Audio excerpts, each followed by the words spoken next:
बिस्मिल्लाहिर्रहमानिर्रहीम। शुरू करता हूँ अल्लाह के पाक नाम से जो बहुत बड़ा मेहरबान नहायत रहने वाला है। दोस्तों, बहनों, बुजुर्गों, अस्सलाम वालेकुम। आज की हम इस 26वीं किस्त में जो कि सुल्तान सलाहुद्दीन अय्यूबी की जिंदगी, उनके वाक़यात पर मुनसर है, उसको पेश कर रहे हैं। और इसमें हम बतौर दमिश्क सुल्तान सलाहुद्दीन अय्यूबी के बारे में बयान कर रहे हैं। तो दोस्तों, बहनों, भाइयों, सुल्तान नूरुद्दीन जंगी की दमिश्क पर कब्जा इस दौर का अहम तरीन कारनामा था। सुल्तान सलाहुद्दीन अय्यूबी को सुल्तान नूरुद्दीन जंगी ने इसकी बहादुरी और जहानत पर इस कदर मुतासर होकर इसे दमिश्क का कोतवाल मुकर्रर करके आप दमिश्क चले गए थे। दमिश्क पर सुल्तान नूरुद्दीन जंगी इस फतह के बाद जंगी खानदान की सुल्तान मोसुल से हिरान तक वसी हो गई और यरूशलेम तक आगे बढ़ने के लिए रास्ता साफ हो गया। नूरुद्दीन जंगी की इस अजीम और शान कामयाबी पर खलीफा बगदाद को इतनी मसरत हुई कि उन्होंने सुल्तान को अल मुल्क आवादल का खिताब दिया और वाली शाम की खिदमत में पुरजोश मुबारकबाद के साथ कीमती तोहफे भी भेजे। अमीर मजरुद्दीन की शिकस्त की खबर सुनकर शाह यरूशलेम बहुत उदास हो गया। फिर एक दिन अपने राजदार मशीरों को खलवत में तलब करके कहने लगा, यूसुफ मिसी, हम पर रहम करें, मुझे ऐसा लगता है कि आने वाला जमाना सलीबियों के लिए बहुत सख्त होगा। काजी इब्ने अरसून भी अपने शिगिर्द की इस कामयाबी पर बहुत खुश था। फिर जब यह खबर शारिया के कानों तक पहुंची तो वो जोश और जज्बात में दराफ्ता होकर कहने लगी कि यूसुफ, ये तो बहुत छोटी कामयाबी है। अल्लाह ही जानता कि मेरी गुनाहगार आंखें कैसे कैसे मनाजर देख रही हैं। हर तरफ तुम ही तुम हो और सारी बुलंदियां तुम्हारे कदमों में झुकी हुई हैं। ये कहते कहते यकायक शारिया उदास होगी। फिर खुद कलामी के अंदाज में बोली, मगर मैं तुम्हें कैसे देखूं? तुम तो मुझसे बहुत दूर चले गए। अजियत और कर्ब की शिद्दत से शारिया का जर चेहरा पीला पड़ गया। इस वक्त अबू सालम हम्माम दमिश्क का दीवान था। यूसुफ सलाहुद्दीन ने कोतवाल होते ही खामोशी से शहर की सूरत-ए-हाल का जायजा लेना शुरू कर दिया था। उन्होंने नहायत राजदारी के साथ चंद मोतबर लोगों को अपना नायब मुकर्रर किया। ये तमाम अफराद बहुत मामूली लिबासों में कुचा कुचा घूमते रहते थे। इन्हें देखकर कोई शख्स गुमान भी नहीं कर सकता था कि ये लोग सरकारी ओहदों पर फैज हैं और मकामी बाशिंदों की हरकत की निगरानी कर रहे हैं। दरअसल ये तमाम अफराद यूसुफ सलाहुद्दीन अय्यूबी के जासूस थे, जिन्हें इस काम के लिए मुतय्यन किया गया था कि आम लोगों से मुलाकात करें और नई इंतजामी की कारकर्दगी के बारे में पूछते रहा करें कि इससे मुतमिन है भी या नहीं। खुद सलाहुद्दीन अय्यूबी भी मामूली कपड़ों में हुलिया बदल कर दमिश्क की गलियों में घुमा करते थे और रात को घोड़े पर सवार होकर गरीबों के महलों की गश्त किया करते थे और हंगामी वक्त में नादार और मजबूर इंसानों की भी मदद किया करते थे। एक रात यूसुफ सलाहुद्दीन अय्यूबी इसमें मामूल खश्त पर था कि घर के दरवाजे पर कुछ लोग खड़े नजर आए। इन्हीं के दरमियान कुछ दिलदोज चीखें उभर रही थी, जैसे कोई इंतहाई दर्दनाक लहजे में मातम या फरियाद कर रहा हो। फासला जरा ज्यादा होने की बहस चीखों का मफहूम समझ नहीं आ रहा था कि रोने वाले क्या कह रहे हैं। यूसुफ सलाहुद्दीन अय्यूबी ने घोड़े की रफ्तार तेज कर दी और चंद लम्हों में इस मकान के करीब पहुंच गया जहां कुछ लोग जमा थे। यूसुफ सलाहुद्दीन अय्यूबी ने सुना कि एक बूढ़ा मर्द और एक बूढ़ी औरत बैंड करने के अंदाज में चीख चीख कर रो रहे हैं। सुल्तान, हमने तेरे आने की कितनी दुआएं मांगी थी, मगर तेरे आने से भी क्या हुआ? जालिमों का वही जुल्म है और गरीबों की वही मजबूरी। कोई पूछने वाला नहीं कि हम ताजों पर क्या गुजरती है। यूसुफ सलाहुद्दीन अय्यूबी इन बोलों की फराज सुनकर लर्ज उठे और तेजी के साथ घोड़े की पुश्त से उतरकर इन लोगों के करीब पहुंचे। एक मुसल्ला जवान अपने नजदीक पाकर वो लोग घबरा गया और बूढ़े ने रोना बंद कर दिया। मैं तुमसे पूछता हूं कि तुम पर क्या गुजरी? यूसुफ सलाहुद्दीन अय्यूबी ने इंतहाई नरम लहजे में कहा। बूढ़ी औरत और मर्द ने कोई जवाब नहीं दिया। वो एक अजनबी की आमद से सहम कर रह गए थे। یوسف صلاح الدین ایوبی نے سمجھانے کے انداز میں دوبارہ کہا، اگر تم ظالم کی نشاندہی نہیں کرو گے تو ہم ان کو کیسے پکڑیں گے اور کیسے آپ کی تلافی ہوگی؟ بوڑھے اس بار بھی خاموش رہے، مگر ان کی بجائے ایک نوجوان نے صلاح الدین ایوبی سے پوچھا، آپ کون ہیں؟ میں دمشق کا نیا کوتوال ہوں، مجھے سلطان عادل نے تمہارے حقوق کی نگرانی اور حفاظت کے لیے مقرر کیا ہے۔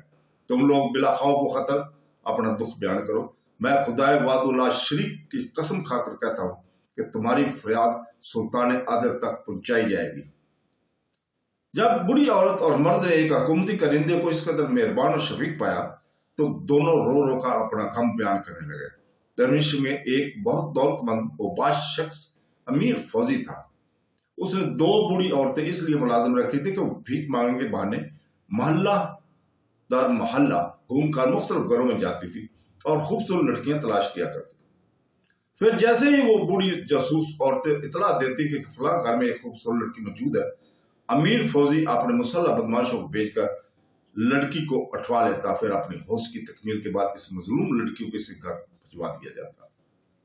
امیر مجر الدین بذات خود ایک انتہائی بدکردار آدمی تھا، اس لیے پورے دمشق میں حرص اور حوص کا بازار گرم تھا۔ عدالتیں تھیں مگر صرف غریب مجرموں کے لیے عمرہ قانون سے بالاتر تھے اور ان کے گناہوں کو احتساب کرنے والا کوئی نہیں تھا۔ اگرچہ امیر مجر الدین کی بساط اقتدار اٹھ چکی تھی، مگر امیر فوزی اسی نشے میں تھا اور اس خمار کی وجہ دمشق کا دیوان ابو سالم حمام تھا، جس سے امیر فوزی کے گہرے دوستانہ تعلقات تھے۔ اغوا کی جانے والی لڑکی کے ماں باپ نے رو رو کر بتایا کہ امیر فوزی کے 2 مسلح بدماش ابھی ان کی بیٹی کو گھوڑا گاڑی میں ڈال کر لے گئے ہیں۔ یوسف صلاح الدین ایوبی نے وہاں موجود لوگوں سے اس سمت کے بارے میں پوچھا جدھر گھوڑا گاڑی روانہ ہوئی تھی۔ پھر وہ اپنے گھوڑے پر سوار ہوئے اور تھوڑی ہی دیر میں گھوڑا گاڑی کو جا لیا۔ ایک مسلح سوار محافظ کے طور پر گاڑی کے ساتھ ساتھ چل رہا تھا۔ یوسف صلاح الدین ایوبی نے اسے سنبھلنے کا موقع نہیں دیا، اپنی شمشیر بے نیام کی اور امیر فوزی کے بدماش پر عقب سے وار کیا۔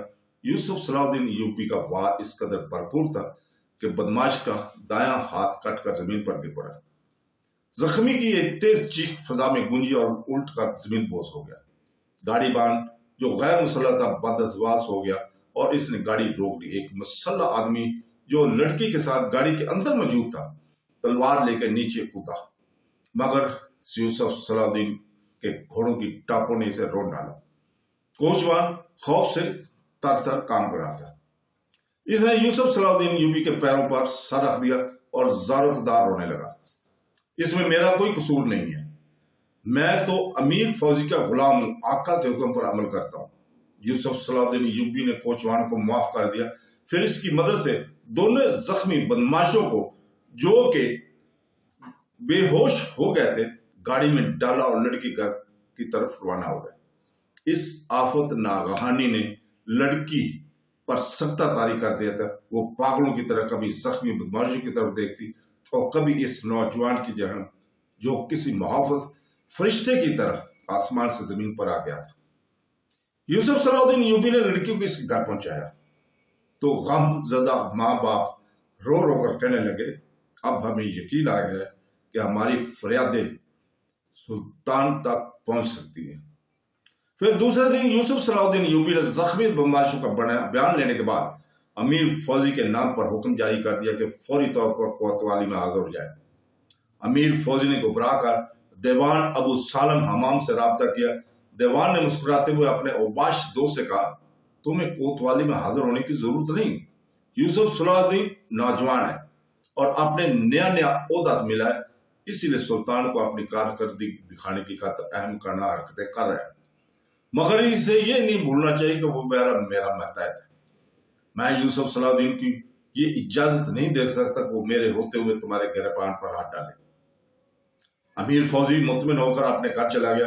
ایک بددیانت افسر ایک بدکار امیر کو پناہ دے چکا تھا۔ جب امیر فوزی یوسف صلاح الدین ایوبی کے مطابق کوتوال میں حاضر نہیں ہوا تو اس نے چند سپاہیوں کو حکم دیا کہ وہ امیر فوزی کو گرفتار کر کے کوتوالی میں حاضر کرے۔ یوسف کے سپاہی کے حکم کی تعمیل میں کوتوالی سے روانہ ہوئے۔ کہ دیوان ابو سالم کمرے میں داخل ہوا اور سخت لہجے میں یوسف صلاح الدین ایوبی کو مخاطب کرتے ہوئے بولا، آخر تم نے کس جرم کی بنیاد پر دمشق کی ایک مقصد ترین شہری کی گرفتاری کا حکم جاری کیا ہے؟ یوسف صلاح الدین ایوبی نے واقعہ کی پوری تفصیل بیان کی تو دیوان ابو سالم نے اسے بری طرح جھڑک دیا، دونوں گواہ جھوٹے ہیں، میں امیر فوزی کو خوب جانتا ہوں، وہ ایسی شرمناک حرکت نہیں کر سکتا۔ پھر جب یوسف صلاح الدین ایوبی امیر فوزی کی دونوں زخمی کرندوں اور کوچوان کو دیوان ابو سالم کے سامنے پیش کیا تو وہ تینوں اپنے بیانوں سے مکر گئے اور انتہائی بے باکی کے ساتھ کہنے لگے، ہم کسی امیر فوزی کو نہیں جانتے، ہم تینوں دوست ہیں، 4 دن پہلے رات کے وقت ہم اپنے گھروں کو واپس جا رہے تھے کہ اچانک پیچھے سے کسی نے ہم پر حملہ کیا، ہم دونوں بری طرح زخمی ہو کر زمین پر گر پڑے، ایک دوست حملہ آور کی تلوار سے محفوظ رہا۔ یوسف صلاح الدین ایوبی بڑے ضبط اور تحمل کے ساتھ جھوٹی داستان کو سن رہے تھے۔ پھر کوچوان نے اپنا بیان جاری رکھتے ہوئے کہا، حملہ آور فرار ہو گیا اور پھر یک کوتوال صاحب آ پہنچے، ہمیں سیدھے کوتوالی لے گیا، ہمارے مرم پٹی کی، پھر ہم سے کہا کہ امیر فوزی کے خلاف بیان دو۔ تو دوستو مجبوراً ہمیں ایسا کرنا پڑا، انہوں نے کہا، ورنہ خود ہماری جانیں خطرے میں تھی۔ یوسف صلاح الدین ایوبی ابو سالم امام کی چال کو سمجھ گیا تھا کہ اس نے اپنے اثرات کو استعمال کر کے تینوں مجرموں کو بیانات بدلنے پر آمادہ کر دیا ہے۔ نتیجن یوسف صلاح الدین نے مجرموں سے کوئی جرح نہیں کی، بلکہ براہ راست دمشق کے دیوان کو مخاطب کرتے ہوئے کہا، میں اس واقعہ کا نہ صرف عینی شاہد ہوں بلکہ وہ حملہ آور بھی میں ہی ہوں جس کی تلوار سے یہ دونوں بدکار زخمی ہوئے تھے۔ یہ کہتے کہتے یوسف صلاح الدین کی آواز بلند اور سخت ہو گئی تھی۔ پھر اس نے کوچوان کی طرف اشارہ کرتے ہوئے کہا، یہ قذاب میری شمشیر سے اس لیے محفوظ رہا کہ اس نے میرے پیروں پر سر رکھ کر جان کی امان طلب کی تھی۔ یہ تینوں اپنی زبانیں بدلنے پر کیوں مجبور ہوئے، مجھے یہ رات جانے کی کوئی ضرورت نہیں۔ امیر فوزی کو مجرم ثابت کرنے کے لیے میری تنہا گواہی کافی ہے۔ ایک نوجوان افسر کی یہ جرأت مندانہ گفتگو سن کر دیوان ابو سالم برم ہو گئے، میں تمہاری شہادت کس طرح معتبر مانوں؟ اور پھر جبکہ امیر فوزی سے وہ جرم سرزد ہوا ہی نہیں ہے تو اسے گرفتاری کا حکم بھی شرعاً ناجائز ہے۔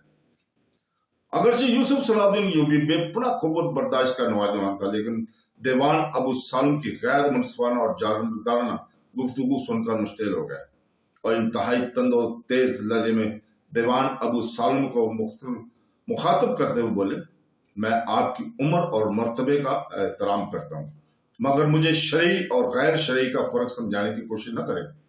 میں صرف ایک شہ سوار ہی نہیں، قاضی ابن ارسوم کا شاگرد بھی ہوں، مجھے آزادی کے ساتھ میرا کام کرنے دیں۔ میں نے مکمل تحقیقات کے بعد امیر فوزی پر فرد جرم عائد کی ہے، چاہے کچھ بھی ہو جائے، میں اس سیاہ کار انسان کو عدالت میں لا کر ہی چھوڑوں گا۔ اگر تم اتنی قدرت رکھتے ہو تو کسی سپاہی کو بھیج کر دیکھو۔ دیوان سالم حمام بھی غضبناک ہو گیا تھا۔ یوسف صلاح الدین ایوبی نے چند لمحوں میں صورتحال کو سمجھ لیا تھا، اگر میں اتنا ہی بے دست پا ہوں کہ مجرم کو مجرم نہیں کہہ سکتا تو پھر مجھے استعفیٰ دے دینا چاہیے۔ یوسف کے لہجے سے انتہائی تلخی جھلک رہی تھی۔ تمہارے حق میں یہی بہتر ہے کہ تم استعفیٰ دے دو۔ دیوان ابو سالم کے لہجے سے آمریت اور روحانیت چھلک رہی تھی۔ اگر تم جیسا کم نظر اور بے خبر انسان کچھ دن اور اس عہدے پر برقرار رہ گیا تو اس دمشق کا سارا نظم و نسق درم برم ہو جائے گا۔ اس کے بعد یوسف صلاح الدین ایوبی نے دیوان ابو سالم سے مزید بحث نہیں کی اور خاموشی کے ساتھ استعفیٰ دے کر واپس حلب چلا گیا۔ تو دوستو دیوان ابو سالم نے یوسف صلاح الدین ایوبی کے استعفیٰ کو اپنی فتح سے تعبیر کیا اور پھر اس نے امیر فوزی کے ساتھ مل کر اپنی فتح کا جشن منایا۔ اس جشن سے وہ عمرہ بھی شریک ہوئے جو دار پردہ سابق والی دمشق امیر مجددین کے حامی تھے۔ یہ جشن کئی دن تک جاری رہا۔ شرکا نے خفیہ تہہ خانوں میں چھپ چھپ کر خوب شراب پی۔ ان عیسائی عورتوں کو رقص دیکھا جنہیں شاہ یروشلم بالڈون سالس نے ایک مخصوص سازش کے تحت دمشق بھیجا ہوا تھا تاکہ وہ خوبصورت عورتیں مسلمان عمرہ کو ہلاکت اور بربادی کے راستے پر ڈال دیں۔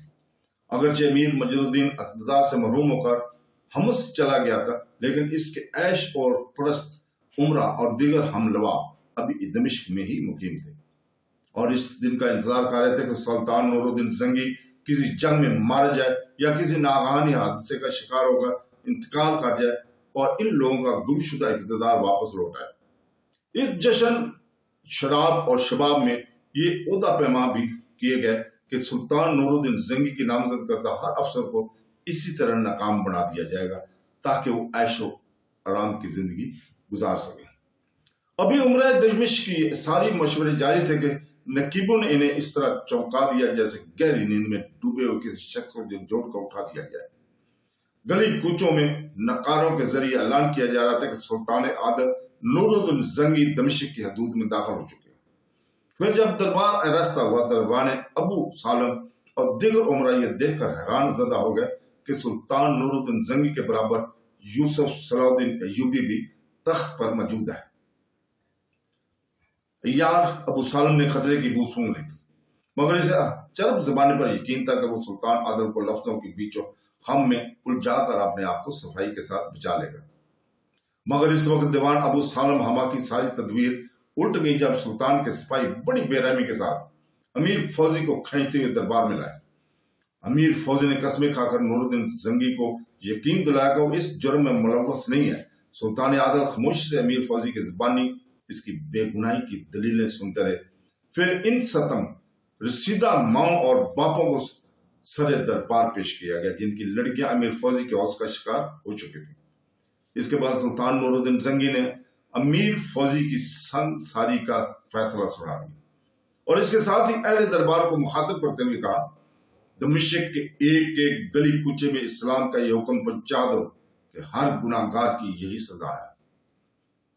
दमिश्क की गली कूचों में ये ऐलान हो गए। फिर सुल्तान आदल के हुक्म पर दमिश्क एक तवील और अरीज मैदान में हजारों मुकामी बशिंदे जमा हुए। सुल्तानी सिपाही अमीर फौजी को खींचते हुए मैदान में लाए। वो होशकार अमीर बच्चों की तरह धाड़े मार मार कर रोता और गदागारों की तरमानंद सुल्तान आदल से अपनी जिंदगी की भीख मांग रहा था। फिर सुल्तान नूरुद्दीन जंगी के हुक्म पर वो मजलूम बाप हाथों में पत्थर लिए आगे बढ़े जिनकी बच्चियों के साथ इन्होंने जुल्म किया था। तो दोस्तों, उनके ऊपर पत्थर बरसाने शुरू कर दिए और थोड़ी ही देर में अमीर फौजी अपने खून में नहाकर हमेशा के लिए खामोश हो गए। दूसरे दिन फिर दरबार आरास्ता हुआ। सुल्तान आदल ने अमीर मजरुद्दीन के उमरा को मुखातब करते हुए कहा, मैंने तुम्हें इस उम्मीद पर चंद रोज की मोहलत दी थी कि शायद तुम तैब होकर सीधे रास्ते की तरफ लौट आओ, मगर अब यह मुमकिन नहीं रहा। इसलिए अपनी तमाम तार खबासियों के साथ दमिश्क से निकल जाओ और इस जमीन को पाक कर दो। पूरे दरबार कब्रिस्तान जैसा सन्नाटा तारी था। हर शख्स के चेहरे पर खौफ और हरास की छाया लरज रही थी और कोई नहीं जानता था कि अगले लम्हे इसका क्या हशर होगा। सुल्तान आदल के होंठों की जंबिश हुई और पूरा दरबार इनके पुरजलाल आवाज से गूंज उठा। तमाम ईसाई औरतों को ले जाकर यरूशलेम की सरहदों पर छोड़ दिया जाए। ये सुल्तान नूरुद्दीन जंगी का दूसरा हुक्म है। फिर तीसरा हुक्म जारी हुआ। सुल्तान आदल ने दीवान अबू सालम हमाम को मुखातब करते हुए कहा, तेरी सूरत मुसलमानों जैसी है, मगर दिल मुनाफिकों की हमरंग।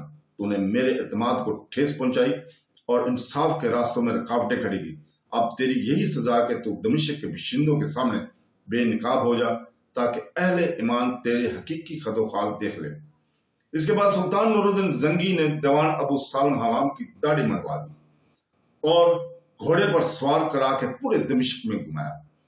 सुल्तानी नकीब कुचा बाकुचा बुलंद आवाज में ऐलान करते जाते थे, ये इस शख्स की सजा है जिसने बंदगान खुदा के हकूक का खून किया और इन पर अदालत के दरवाजे बंद कर दिए।